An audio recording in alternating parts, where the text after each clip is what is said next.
नमस्कार साथियों, मैं धर्मेश चौधरी, आप लोगों का मार्गदर्शन इंस्टीट्यूट में स्वागत है। साथियों, अभी तक हम हिंदी की 2 क्लासें करीब 7 क्लासें ले चुके हैं, जिनमें से आप लोगों का रस भी समाप्त हो गया है और समास भी समाप्त हो गया है। तो ये दोनों चैप्टर आपके समाप्त हो गए हैं। आज हम क्या करने वाले हैं कि ये जो 2 चैप्टर समाप्त हुए हैं इनकी प्रैक्टिस कर लें, ताकि तैयारी जो है और बेहतर तरीके से हो जाए। 2 चैप्टर खत्म होने के बाद एक प्रैक्टिस आपको करवा दी जाएगी, थोड़े थोड़े प्रश्नों की प्रैक्टिस करवा दी जाएगी, ताकि हमें ये पता चले जो मैंने पढ़ा है पीछे के चैप्टर वो अच्छे से तैयार है कि नहीं है। तो आज जो है हम केवल प्रैक्टिस करने वाले हैं, जिसमें रस और समास दोनों को एक में मिलाकर। ठीक है, चलिए हम प्रैक्टिस करना शुरू करते हैं। इसके पहले मैंने अब ये तो बोर्ड जो है अभी डिजिटल तो है नहीं, इसलिए मैंने इसमें पहले से प्रश्न लिख लिया है ताकि समय कम लगे। ठीक है, तो चलिए शुरू करते हैं। आज का पहला प्रश्न क्या है? आज का पहला प्रश्न कहता है कि वियोग श्रृंगार की स्थिति नहीं है। क्या कह रहा है? वियोग श्रृंगार की स्थिति नहीं है। पहला प्रश्न कह रहा है कि जो वियोग श्रृंगार रस है उसकी स्थिति कौन नहीं है। तो हमें 4 ऑप्शन दिए गए हैं। पहला ऑप्शन दिया गया है मिलन, दूसरा दिया गया है प्रयास, तीसरा दिया गया है पूर्व राग और चौथा दिया गया है मान। तो हमें यह बताना है कि वियोग रस का कौन सा नहीं है इसमें से। ठीक है, तो कौन सा नहीं हो सकता है इसमें, बताएं आप लोग। ठीक है, और इस प्रैक्टिस के माध्यम से आप लोग इतना जरूर करिएगा, किसके कितने सही हो रहे हैं ये कमेंट जरूर करिए, ताकि आपको भी पता चले कि जो 2 चैप्टर आपने पढ़ा है उसमें कितनी आपकी अच्छी तैयारी है। ठीक है, चलिए बताइए। वियोग श्रृंगार रस की स्थिति नहीं है तो क्या नहीं हो सकती? वियोग में क्या नहीं होता? वियोग में कभी मिलन नहीं होता, कभी नायक नायिका का मिलन नहीं होता। तो इसमें जो पहला ऑप्शन दे रखा है मिलन, तो अगर हम होशियार हैं, पढ़े हैं, है ना, तो पहले ऑप्शन पे ही टिक जाएंगे। क्यों? क्योंकि मिलन वियोग में नहीं होता है। मिलन किसमें होता है? मिलन होता है संयोग में। तो संयोग में मिलन होगा, तो पहला ही ऑप्शन क्या कह रहा है? मिलन। तो मिलन तो हो नहीं सकता। और रही बात प्रवास की, प्रवास में तो वियोग होता ही होता है, प्रवास में वियोग होता ही होता है, मान में भी वियोग होता है और पूर्व राग में भी होता है। लेकिन मिलन केवल संयोग में होगा, वियोग में बिल्कुल नहीं होगा। इसलिए इसका जो आंसर है वो आपका है मिलन। क्या हो जाएगा? मिलन हो जाएगा। वियोग में कभी नहीं मिलेगा नायक नायिका, दूर दूर रहेगा, साथ साथ लेकिन दूर दूर तक रहेगा, यादों में, स्मृतियों में और स्वप्न में, है ना, लेकिन साथ साथ कभी नहीं होगा। और यहां पर मिलन की बात कही गई, मिलन का मतलब होता है संयोग। ठीक है, अगला प्रश्न क्या कह रहा है? साहित्य में रस का अर्थ क्या है? अगला प्रश्न कह रहा है कि जो साहित्य है उसमें रस का अर्थ क्या है। तो इसमें 4 ऑप्शन दिए गए हैं आपके। ठीक है, पहला ऑप्शन कह रहा है किसी रस का आनंद, किसी रस का आनंद। क्या साहित्य की यही परिभाषा होती है कि किसी रस का आनंद? बताएं आप लोग, कमेंट करके जरूर बताएं, आंसर जरूर दें, इसमें कमेंट करें। ठीक है, आपका कमेंट देखा जाएगा, उसका जवाब भी दिया जाएगा। सही होगा तो सही, नहीं गलत होगा तो गलत बताया जाएगा। किसी रस का आनंद साहित्य की परिभाषा हो सकती है? बिल्कुल नहीं हो सकती। क्यों नहीं हो सकती? क्योंकि साहित्य में परिभाषा का इस्तेमाल नहीं किया गया है। ठीक है, अगला क्या कह रहा है? साहित्य से मिलने वाली आनंदानुभूति, साहित्य से मिलने वाली आनंदानुभूति। तीसरा क्या कह रहा है? साहित्य की मिठास, साहित्य की मिठास, क्या ये हो सकता है? चौथा क्या कह रहा है? किसी फल का स्वाद। रस का मतलब ये नहीं होता है किसी फल का स्वाद, ये तो बिल्कुल ही गलत हो गया, है ना। रस का मतलब ये नहीं होता है कि किसी फल का स्वाद ले वही रस, नहीं, ये तो बिल्कुल गलत हो गया, ये तो सही हो नहीं सकता। और ये पहला देख लीजिए, किसी रस का आनंद, किसी रस का आनंद, ये किसी साहित्य की उसमें परिभाषा नहीं की गई, परिभाषित नहीं की गई। और साहित्य की मिठास भी नहीं होती है। इसमें सही कौन सा हो जाएगा? साहित्य से मिलने वाली जो आनंदानुभूति होती है वही क्या होता है? रस का अर्थ होता है। ठीक है, तो कौन सही हो जाएगा? इसमें बी सही हो जाएगा आपका। ठीक है, इसका बी सही हो जाएगा। अगला प्रश्न क्या कहता है, अनुरूप में कौन सा समास है। आपको बताना है अनुरूप में कौन सा समास है। 4 ऑप्शन दिए हैं, पहला तत्पुरुष है, दूसरा बहुव्रीहि है, तीसरा कर्मधारय है, चौथा अव्ययी भाव है। ठीक है, तो बताइए अनुरूप में कौन सा समास है। तत्पुरुष, अगर तत्पुरुष की बात करें तो क्या अनुरूप आएगा? नहीं आएगा। क्यों? क्योंकि उसके जो रूप चिन्ह होते हैं वो अलग होते हैं, इसके रूप चिन्ह बिल्कुल अलग हैं। और बहुव्रीहि की बात करें, बी ऑप्शन, तो बहुव्रीहि तो बताया है कि आप लोगों को पर्यायवाची होता है। तो क्या अनुरूप कहीं से आपको दिख रहा है कि पर्यायवाची है? नहीं दिख रहा है, तो ये पर्यायवाची नहीं है, इसका मतलब ये बहुव्रीहि भी नहीं होगा। इसके बाद तीसरा आता है कर्मधारय। कर्मधारय में आपको बताया गया है जो इसके रूप चिन्ह होते हैं, है जो के समान रूपी, यही बताया गया है ना कर्मधारय में। तो ये भी नहीं हो सकता कर्मधारय का, तो इसमें हो क्या सकता है अनुरूप। पहली बात तो अनुरूप को हम देखेंगे इसमें क्या लगा हुआ है। देखिए यहां पे तो अनु लगा हुआ है, और अनु क्या होता है, जो आगे लग के आता है उसको क्या कहते हैं, उसे उपसर्ग कहते हैं। और जिसमें उपसर्ग लगा हो वो कौन सा समास होता है, वही होता है अव्ययी भाव समास। तो कौन सा सही हो जाएगा इसमें, अव्ययी भाव समास। मैंने आपको बताया था कि अव्ययी भाव समास की जो पहचान है वो उपसर्ग से होगी, सबसे आगे उपसर्ग लगा होगा। ठीक है, तो अनु शब्द लगा हुआ है आगे सबसे, रूप में अनु लगाया गया है, यानी अनु का उपसर्ग लगाया गया है। तो कौन सा सही हो जाएगा इसमें, अव्ययी भाव सही हो जाएगा। ठीक है, तीसरे का डी सही हो जाएगा आपका। ठीक है, चलिए अगला देखते हैं, चौथा प्रश्न देखते हैं। चौथा प्रश्न कह रहा है पंचवटी में कौन सा समास है। पंचवटी में कौन सा समास है, आपको बताना है पंचवटी में कौन सा समास है। पंचवटी, पंचवटी किसे कहते हैं, पंचवटी में कौन सा समास है। क्या इसमें तत्पुरुष समास हो सकता है, क्या इसमें द्विग समास हो सकता है, क्या इसमें द्वंद्व हो सकता है, क्या कर्मधारय हो सकता है। द्वंद्व में मैंने आपको बताया था जोड़ा होता है सदैव, तो पंचवटी कोई जोड़ा है नहीं। जैसे जोड़ा माता पिता भाई बहन ये सब जोड़े होते हैं द्वंद्व में, तो द्वंद्व तो यहाँ पे आपका हो नहीं सकता, द्वंद्व हो जाएगा गलत। और उसके बाद तत्पुरुष, तत्पुरुष क्या हो जाएगा, तत्पुरुष जिसमें संबंध हो, करण हो, अधिकरण हो, संप्रदान हो, अपादान हो, ऐसा कुछ आपको दिख रहा है पंचवटी। पंचवटी से हमें ये मालूम हो रहा है, पंचवटी मतलब होता है 5 वटों का समूह, और जिसमें 5 वटों का समूह हो कौन सा रस होता है, कौन सा समास होता है, वो होता है द्विग समास। क्यों, इसका जो पूर्व पद होता है वो संख्यावाची होता है, और ये अर्थ की दृष्टि से समूहवाची होता है, तो इसलिए ये द्विग समास हो जाएगा। इसका जो सही आंसर है वो आपका हो जाएगा द्विग समास। ठीक है, पंचवटी में कौन सा समास हो जाएगा, द्विग समास हो जाएगा। आपको रूप चिन्ह बता दिए, रूप चिन्ह के आधार पर करिए। और कर्मधारय, कर्मधारय तो हो नहीं सकता क्योंकि है जो के समान रूपी वाला इसमें लगता है। पंचवटी के समान रूपी हो ही नहीं सकता, पंच के समान वटी हो ही नहीं सकता, है ना, तो कर्मधारय तो बिल्कुल नहीं होगा, तो इसमें कौन सही हो जाएगा, द्विग समास हो जाएगा। इसके बाद हम 5वां प्रश्न देखते हैं। 5वां प्रश्न क्या कहता है कि कुरुक्षेत्र कविता में मुख्य रस कौन सा है। जो कुरुक्षेत्र कविता लिखी गई है उसमें कौन सा रस है।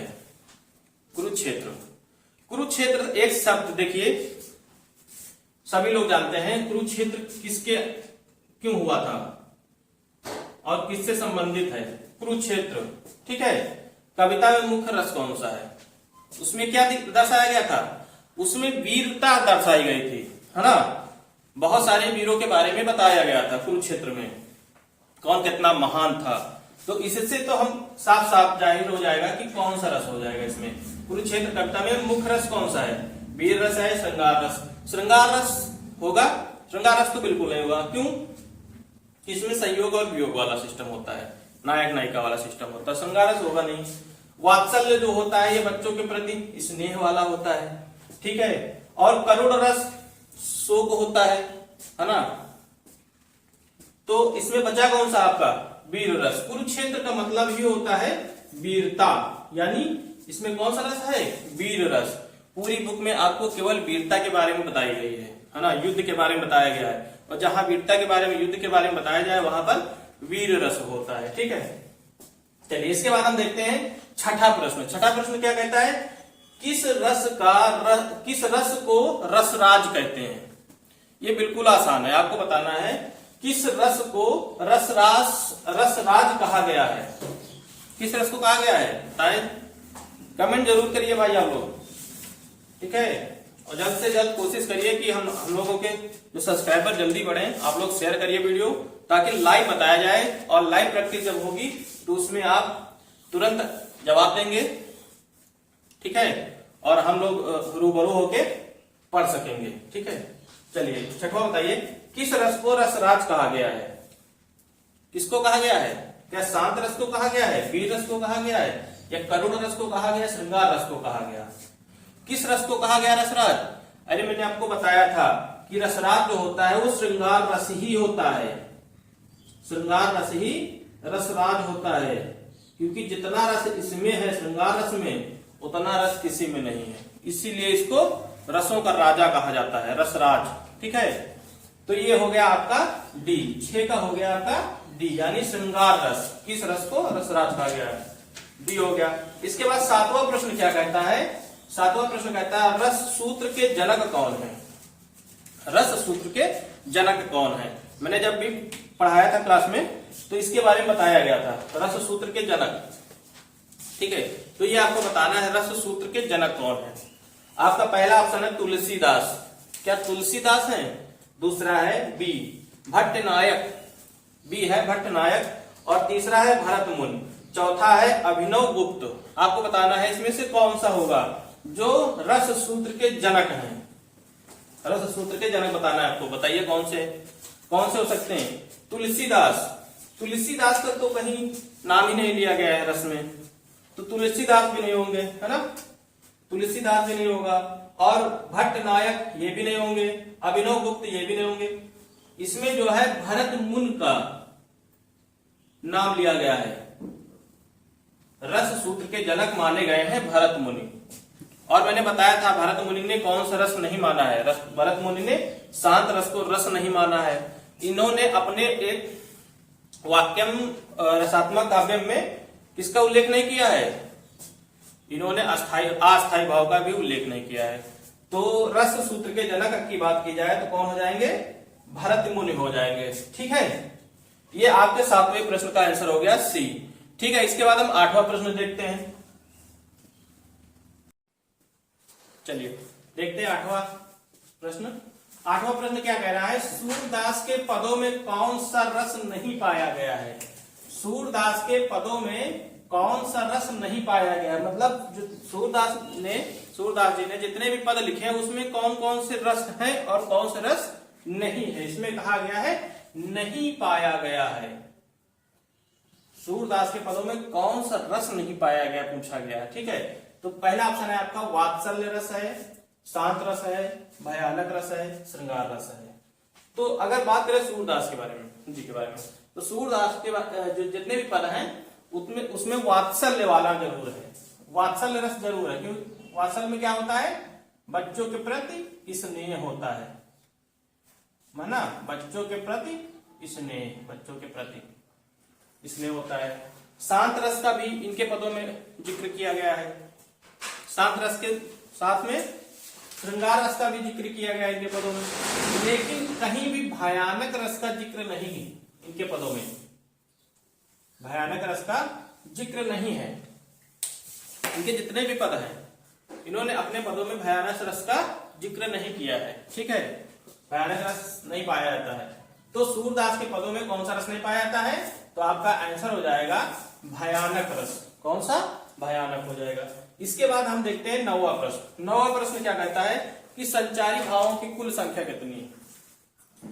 ये पहले ही नोट्स करवा दिए थे जब क्लास शुरू हुई थी, तो सबसे पहले पॉइंट वाइज ये बताया गया था संचारी भावों की संख्या कितनी होती है। आपको बतानी है 36 होती है, 33 होती है, 8 होती है या 9 होती है। तो संचारी भावों की संख्या कितनी होती है, 9 होती है, 8 होती है, 36 होती है, 33। कितनी होती है संचारी भावों की संख्या, संचारी भावों की संख्या मैंने बताया था आप लोगों को 33 होती है। प्रश्न अब भी पूछेगा संचारी भावों की संख्या कितनी होती है, तो कितनी होती है 33 होती हैं संचारी भावों की संख्या। ठीक है, तो ये हो गया आपका 9वां प्रश्न। अब देखते हैं 10वां प्रश्न क्या कहता है। रस के कितने भेद होते हैं? मैंने आपको पहले ही पढ़ाया, रस के भेद भी बताया, रस के भाग भी बताया कितने होते हैं। ठीक है, तो रस के कितने भेद होते हैं बताना है आपको। देखिए, रस के भेद और रस के अंग दोनों में अंतर होता है। ठीक है, अंग मतलब होता है अवयव, जिसको अवयव भी कहते हैं, अंग मतलब अवयव भी कहते हैं उसको। ठीक है, भेद और अंग में अंतर होता है। तो सबसे पहले आपको जो 9वां प्रश्न बता रहे हैं, 10वां प्रश्न सॉरी 10वां प्रश्न में कह रहा है रस के कितने भेद हैं। आपको रस के कितने भेद हैं। ठीक है, कितने का मतलब होता है कुल, कितने का मतलब होता है कुल, रस के कुल कितने भेद हैं। ठीक है, अगर यहीं पे प्रश्न में कह देता रस की कितनी संख्या मानी गई है, तब यहां पर प्रश्न दूसरा हो जाता। ठीक है, तो रस के कितने भेद हैं, तो रस के कितने भेद हो जाएंगे, 7 हो जाएंगे या 8 हो जाएंगे या 9 हो जाएंगे या 11 हो जाएंगे। तो यहां पर रस के कितने भेद जब भी पूछा जाए आपसे, तो हमें कितना लगाना है, 11 लगाना है। कितने, 11। ठीक है, लेकिन यहीं पे अगर प्रश्न में कह देता रस के कितने भेद माने गए हैं, तब आपको लगाना होता 9। लेकिन यहां कुल की बात की गई है, तो कुल रस होते हैं 11। ठीक है, रसों की संख्या मानी गई है कहा जाता तो 9। अगर यहीं पे एक प्रश्न और बन जाता भरत मुनि के अनुसार रसों की संख्या कितनी होती है, तो भरत मुनि के अनुसार रसों की संख्या 8 होती है। ठीक है, एक ही में 3 प्रश्न आपके हो गए हैं। भरत मुनि के अनुसार पूछे तो 8, मानी गई है तो 9, और कुल कितनी है तो 11 है। ठीक है, इसके बाद कहता है 11वां प्रश्न कहता है कि रस के कितने अंग हैं। रस के कितने अंग हैं, ये मैंने आपको बताया था रस के कितने अंग होते हैं। तो रस के 3 है, 4 है, 5 है या 9 है, कितने अंग होते हैं आपको बताना है। तो रस के जो अंग होते हैं वो 4 होते हैं। 4 कौन कौन से होते हैं, एक विभाव होता है, एक संचारी भाव या जिसे व्यवचारी भाव कहते हैं, और एक कौन सा होता है, अनुभाव होता है, और चौथा कौन सा होता है, अस्थाई भाव। यही 4 अंग होते हैं। ठीक है, प्रश्न में अंग ना देके अगर उसने अवयव कर दिया कि रस के कितने अवयव हैं, तो अवयव मतलब भी अंग होता है, इतना याद रखिए। ठीक है, अवयव मतलब भी अंग होता है। तो यहां कितना हो जाएगा सही, इसका बी सही हो जाएगा, 4 होते हैं। एक विभाव होता है, एक संचारी भाव जिसको व्यवचारी कहते हैं, तीसरा होता है हमारा अनुभाव, और चौथा होता है अस्थाई भाव। 4 अंग होते हैं। ठीक है, ये हो गया आपका 11वां कौन सा हो गया, डी यानी 4। इसके बाद देखते हैं 12वां प्रश्न क्या कहता है, यथास्थान शब्द में, यथास्थान शब्द में कौन सा समास है।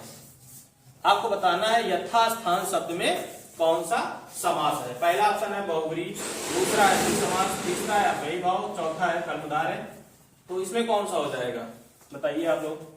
यथास्थान, पहली बात तो देखिए यथास्थान, इस शब्द को देखिए गौर से। यथास्थान को पूछा गया है कि इसी में कौन सा समास है। बहुब्री क्या हो सकता है, यथास्थान। यथास्थान तो किसी का पर्यायवाची हमें नहीं लगता कि पर्यायवाची है, तो बहुब्री तो ये होगा नहीं। क्यों नहीं होगा, क्योंकि ये पर्यायवाची नहीं है। उसके बाद द्विगु समास, द्विगु समास का नियम क्या कहता है कि इसका पूर्व पद संख्यावाची होगा। तो संख्यावाची तो हमको कहीं दिख नहीं रहा, पहला पद संख्यावाची है नहीं, तो द्विगु समास भी नहीं होगा। ठीक है, इसके बाद अव्ययी भाव समास, इसके बाद अव्ययी भाव समास। अव्ययी भाव समास क्या कहता है, अव्ययी भाव समास, अव्ययी भाव समास कहता है कि इसमें जितने भी शब्द होंगे उसमें सबसे आगे जो है क्या लग के आएगा, उपसर्ग लग के आएगा। तो क्या अव्ययी भाव समास हो सकता है इसमें, क्या आपको दिख रहा है कि इसमें उपसर्ग लगा हुआ है। जी बिल्कुल दिख रहा है, क्योंकि यथा जो होता है, मैंने बताया था अव्ययी भाव समास में प्रति, यथा, बे, भर, नी, अनु, ये क्या है, उपसर्ग है इसकी पहचान करने के लिए। किसकी, अव्ययी भाव समास की पहचान करने के लिए। तो कौन सा सही हो जाएगा आपका, सी सही हो जाएगा। कौन सही हो जाएगा, 12 का सी सही हो जाएगा। इसमें क्या हो जाएगा, अव्ययी भाव समास। क्यों, क्योंकि यथा लग के आया है। यथा क्या है, इसमें स्थान के पहले यथा लग गया है, यानी कि उपसर्ग लग गया है। ठीक है, उपसर्ग लगते ही ये अव्ययी भाव समास हो जाएगा। ठीक है, इसके बाद 13वां प्रश्न क्या कहता है, अपना पराया किस समास का उदाहरण है। अपना पराया किस समास का उदाहरण आपको बताना है कि अपना पराया किस समास का उदाहरण है। चलिए बताइए, अपना पराया किस समास का उदाहरण है। पहला कह रहा है ऑप्शन कि द्वंद्व समास है, दूसरा कह रहा है द्विगु समास है, तीसरा कह रहा है बहुब्री है, चौथा कह रहा है कर्मधारय है। तो सबसे पहले हम देखेंगे बहुब्री। क्या अपना पराया कोई पर्यायवाची है? बिल्कुल नहीं, दूर दूर तक कोई संबंध नहीं बहु इसका पर्यायवाची से। द्विगु समास देखते हैं, बी क्या कहता है, द्विगु समास। द्विगु समास कहता है कि इसका पहला पद संख्यावाची होगा। क्या इसका पहला पद संख्यावाची है? अपना पराया में कोई संख्यावाची शब्द ही नहीं, तो द्विगु समास भी हमारा गलत हो गया। कर्मधारय क्या कहता है जो के समान रूपी, है जो के समान रूपी। तो क्या अपना पराया में है जो पराया अपना? नहीं, गलत। अपना है जो पराया, ये भी नहीं हो सकता इसमें। इसमें क्या होगा, जब भी ऐसे शब्द होंगे अपना और पराया, ये एक दूसरे के पूरक शब्द होते हैं। क्या होते हैं? एक दूसरे के पूरक शब्द होते हैं, जिन्हें हम अन्योन्याश्रित शब्द भी कहते हैं, जिन्हें हम अन्योन्याश्रित शब्द कहते हैं। अपना है तो पराया है, जब भी होगा अपना के साथ पराया आएगा। तो जब भी कोई जोड़ा के साथ में आता है तो क्या हो जाता है, मैंने बताया था आपको कि जोड़ा के साथ में जब भी कोई आएगा तो द्वंद्व समास हो जाएगा। क्या हो जाएगा? द्वंद्व समास। तो कौन सही हो जाएगा? ए सही हो जाएगा, 13 का ए सही हो जाएगा। ठीक है। इसके बाद 14वां नंबर क्या कहता है, प्रश्न क्या कहता है, 14वां प्रश्न कहता है कर्मधारय समास का उदाहरण है। आपको बताना है कि कर्मधारय समास का उदाहरण कौन सा हो सकता है। इसमें पहला है श्वेत पत्र, गगनचुंबी, नीलकंठ, पाठशाला। तो देखिए इसमें अगर हम बी की बात करें, गगनचुंबी, गगन को चूमने वाला किसका हो जाएगा, किस समास का हो जाएगा? गगन को चूमने वाला। भाई आकाश कौन चूम रहा है, ये हो जाएगा तत्पुरुष समास का। गगन चुंबी यानी गगन को चूमने वाला, तो ये तो तत्पुरुष का निकल गया, इसका काम खत्म। ठीक है। उसके बाद नीलकंठ, नीला है कंठ जिसका अर्थात शिव, तो ये किसका हो जाएगा? नीलकंठ। ये बहुब्री का भी हो जाएगा। और किसका हो सकता है?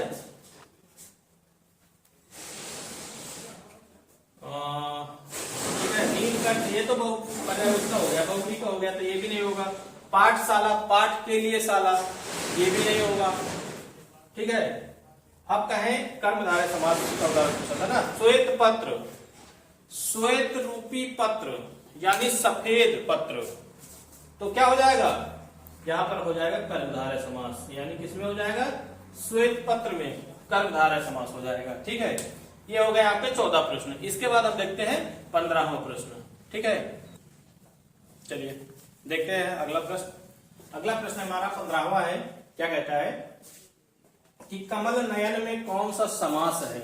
15वां प्रश्न कहता है कि कमल नयन में कौन सा समास है। कमल नयन, कमल नयन, क्या इसमें तत्पुरुष समास हो सकता है? कमल नयन में तत्पुरुष समास इसमें तो हो नहीं सकता। क्यों? क्योंकि कमल रूपी नयन होता है, और कमल रूपी नयन जो होता है वो किस समास में होता है? क्या द्विगु में होता है, द्वंद्व में होता है, तत्पुरुष में होता है, कर्मधारय में होता है? देखो द्विगु में तो होगा नहीं। क्यों नहीं होगा?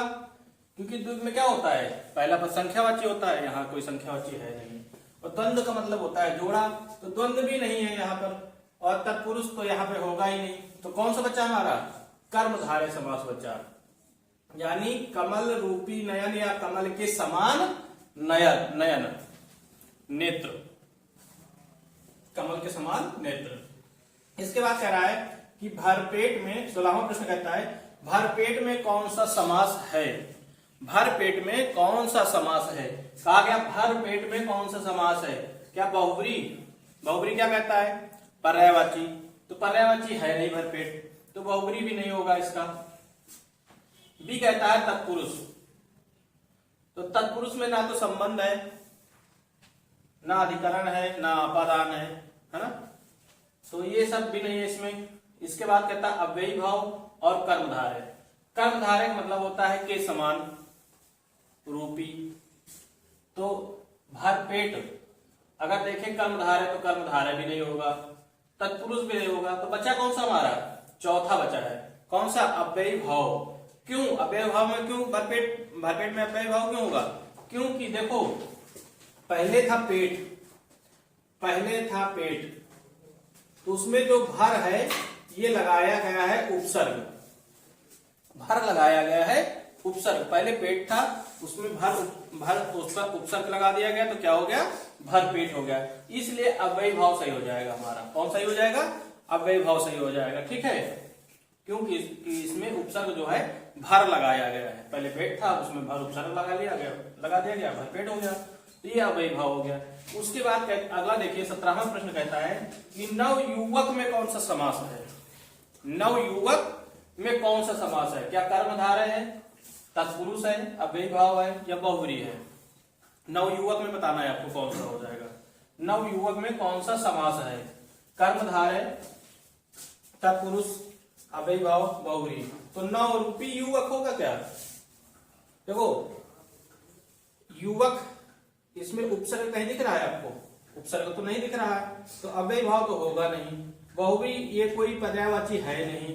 तत्पुरुष समास में से के द्वारा का की के लिए, इसमें कहीं प्रयोग हो रहा है? नहीं हो रहा है, तो ये किसका हो जाएगा? कर्मधारय। क्या हो जाएगा? कर्मधारय। 17 का ए हो जाएगा। फिर देखते हैं 18वां प्रश्न क्या कहता है। नवरत्न में कौन सा समास है? 18वां प्रश्न कह रहा है कि नवरत्न में कौन सा समास है? नवरत्न का देखा जाए तो क्या द्वितीय समास होगा, अव्ययी भाव होगा, कर्मधारय होगा या बहुव्रीहि होगा? पहले बहुव्रीहि देखते हैं। बहुव्रीहि कोई पर्यायवाची है नहीं, तो इसको हम काट देंगे, ये होगा नहीं।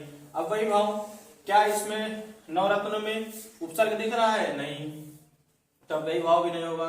कर्मधारय होगा? कर्मधारय भी नहीं होगा। तो इसमें कौन सा बच्चा आपके आखिरी? द्वितीय समास बच्चा है। क्यों? क्योंकि नवरत्नों का समूह जो होता है उसे ही हम कहते हैं नवरत्न। नवरत्नों के समूह को ही हम कहते हैं नवरत्न। और जहां समूह की बात हो वहां पर द्विगु समास हो जाता है। क्या हो जाता है? द्विगु समास हो जाता है। ठीक है, इसके बाद देखते हैं 19वां प्रश्न। 19वां प्रश्न क्या कहता है कि श्रृंगार रस के 2 प्रकार होते हैं।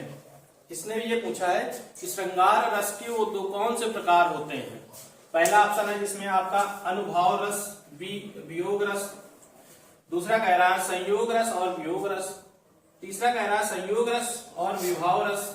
चौथा कह रहा है श्रृंगार रस और उरंगार रस। उरंगार रस तो कुछ होता ही नहीं। ठीक है, ये तो गलत हो गया डी। संयोग रस, संयोग होता है लेकिन विभाव नहीं होता संयोग के साथ, तो ये भी गलत हो गया। इसके बाद अगला कहता है अनुभाव। वियोग रस तो होता है लेकिन वियोग के साथ क्या होता है? संयोग होता है, तो अनुभाव लगा हुआ, तो ये भी नहीं होगा। अब देखिए बी वाला बचा हुआ है, संयोग रस और वियोग रस, ये हो जाएगा क्योंकि रस 2 होते हैं। ठीक है, रस के 2 प्रकार होते हैं, एक संयोग रस होता है, एक होता है वियोग। ठीक है, तो इसमें सही हो गया आपका बी। 20वां देखते हैं। कहा गया सूरदास को किस रस का सम्राट कहा गया। कई बार प्रश्न पूछा जा चुका है ये, तो इसको जरूर ध्यान दीजिए कि सूरदास को किस रस का सम्राट कहा गया है। सूरदास ने सबसे ज्यादा जो पद लिखे हैं अपने लेख में, वो किस पे लिखे गए हैं सबसे ज्यादा? क्या श्रृंगार रस पे है, भक्ति रस पे है, शांत रस पे है? तो बहुत से लोग ऐसे होते हैं जो भक्ति रस लगा देते हैं बिना देखे, जबकि सूरदास जो है वो भक्ति रस के नहीं है सम्राट। सूरदास जो है वो स्नेह के प्रति है, बच्चों के स्नेह, वात्सल्य स्नेह जिसको बोलते हैं, वात्सल तो रस ही हो गया ना, स्नेह के प्रति होता है। तो ये कौन सा सही हो जाएगा इसमें? वात्सल्य स्नेह रस हो जाएगा। काफी लोग जो है सूरदास का सब नाम देखते ही भक्ति रस में लगा देते हैं, लेकिन भक्ति रस इनके पास नहीं है, इनके पदों में कम है। सबसे ज्यादा किसका है? वात्सल्य रस का प्रयोग किया गया है सूरदास के पदों में। ठीक है, तो ये हो गया आपका ए, 20 का ए हो गया। आखिरी प्रश्न आपका कहता है रस डॉट डॉट डॉट ब्रह्मा है। रस डॉट डॉट डॉट ब्रह्मा है, आपको बताना है क्या इसमें क्या भरा जाएगा? विचार स्वरूप भरा जाएगा, मूर्त स्वरूप भरा जाएगा, आनंद स्वरूप भरा जाएगा या आहार स्वरूप भरा जाएगा? रस से हमें क्या मिलता है? क्या हमें विचार मिलता है या हमें मूर्त मिलता है रस से? रस से क्या हमें आहार मिलता है? रस से हमें क्या मिलता है? रस से हमें आनंद मिलता है, क्योंकि रस का मतलब ही होता है आनंद। कहा गया है जहां आनंद है वहीं आनंद है, यानी जहां रस है वहीं आनंद है। तो यहां पर क्या हो जाएगा? आनंद स्वरूप हो जाएगा। रस में क्या होता है? आनंद की प्राप्ति होती है, तो इसलिए आनंद स्वरूप हो जाएगा। ये आज का आखिरी प्रश्न था। 21 प्रश्नों की आपकी प्रैक्टिस हुई है आज। इसी तरह जब भी 2 चैप्टर खत्म हो जाएंगे हम आपको दोनों मिक्स करके प्रैक्टिस करा दिया करेंगे जितना भी कोशिश होगा, क्योंकि अभी ये डिजिटल बोर्ड तो है नहीं, इसमें काफी लिखना पड़ता है, काफी मेहनत करनी पड़ती है ना। 1.5 घंटे का वीडियो आधे घंटे में बनाना पड़ता है, लिखना पड़ता है पहले, फिर कहीं बताना पड़ता है। तो इसलिए 21वें प्रश्न आज आपको हम बताएंगे। इसके बाद जब नए चैप्टर की शुरुआत होगी, नए 2 चैप्टर खत्म होंगे, तो फिर हम एक प्रैक्टिस सेट आपके साथ सामने लेके आएंगे। और कोशिश रहेगी कि जल्द से जल्द सब्सक्राइबर आप लोग बढ़वा दें, तो ऑनलाइन जब भी हम आए तो उसमें अच्छे से प्रैक्टिस सेट होगी। लाइव रहेंगे तो उसमें हम आपसे बात भी कर सकते हैं और प्रैक्टिस सेट ज्यादा भी हो सकती है, ऐसे में तो ज्यादा नहीं हो सकती। ठीक है, चलिए फिर आज के लिए इतना ही रखते हैं। और चैनल को लाइक शेयर सब्सक्राइब करना बिल्कुल ना भूलें, अपने दोस्तों तक शेयर करें, सब अपने दोस्तों के पास भी पहुंचाएं ताकि उनको भी फायदा मिले और आपको भी मिलता रहे। चलिए, बहुत बहुत धन्यवाद।